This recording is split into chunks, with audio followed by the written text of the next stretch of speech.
A factory in Zhejiang, China, uses SCU's innovative energy storage solution to meet its high-power needs. The project is complete. Let's see it in action. The first industrial and commercial energy storage project to be tied to the grid with high voltage. Total 26 cabinets, 5.59 megawatt-hour. Also the largest local user-side one.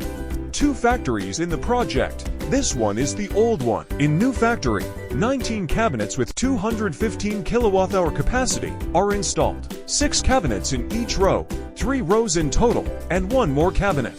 There are 4 systems in the project. These 3 systems are each equipped with 3 high-voltage grid-tied bus bar cabinets. Let's take a look at these cabinets here and ask our installer to open it. There are a total of 16 battery packs inside and has an air-cooled energy storage system. The same goes for the back of this cabinet.